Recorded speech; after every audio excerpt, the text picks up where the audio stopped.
How frequently do you genuinely feel invigorated when you wake up? How often a week do you wake up when your alarm goes off instead of using the snooze button? There is nothing worse than going to bed early and waking up yet feeling worn out. The amount of fatigue you experience in the morning depends on a variety of variables. And you undoubtedly have some bad habits that sap your vitality. We'll look at some of the strategies you should use to get a good night's sleep so that you can get up early. Let's get going. 1. Quit sleeping. You don't actually get more sleep when you nap. You don't feel much better about waking up as a result. Indeed, it offers you no advantages. You wake up more exhausted each time you use the snooze button. This is due to the 90-minute cycles that make up our sleep. Your alarm wakes you up in the middle of your sleep cycle when you snooze for such a brief period of time, making you feel even more exhausted and lethargic. My suggestion is to utilize the Sleep Cycle app. This app wakes you up at the conclusion of your sleep cycle. It achieves this by monitoring your movements throughout the night and only sounds the alarm when it realizes you have reached the end of the cycle. Compared to waking up in the middle of your REM period, this method of awakening will leave you feeling considerably more energized. 2. Obtain adequate sleep. Our bodies require a specific amount of sleep each day in order to operate correctly. You probably already know this, but we frequently get either too little or too much sleep. This may sound silly. We have irregular bedtimes, which may be one of the causes of this. We go to bed at 10 p.m. one night and 3 a.m. the next. Therefore, you should get up and go to bed at the same hour every day of the week.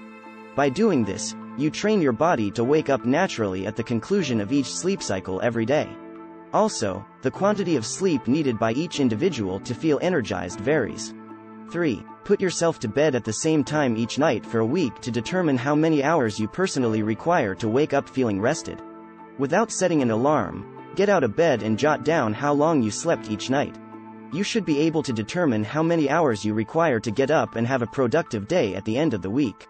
Afterwards, you may use this knowledge to determine when you should go to bed and wake up. Rehydrate and stimulate blood circulation. You must hydrate yourself as soon as possible in the morning.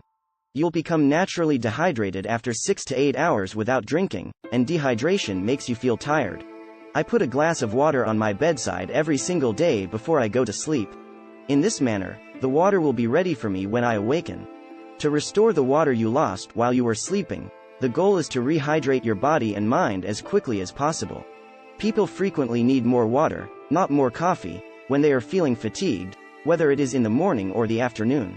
Little exercise right after you wake up is another crucial action to do.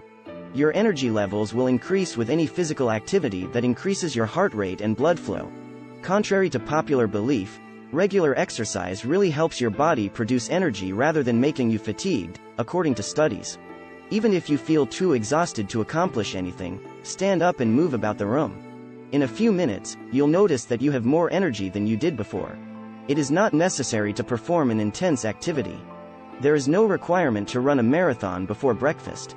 What I often do is some stretching, followed by burpees and jumping jacks. 4. Avoid using screens before bed. Artificial blue light is produced by the screens on your computer, smartphone, and TV.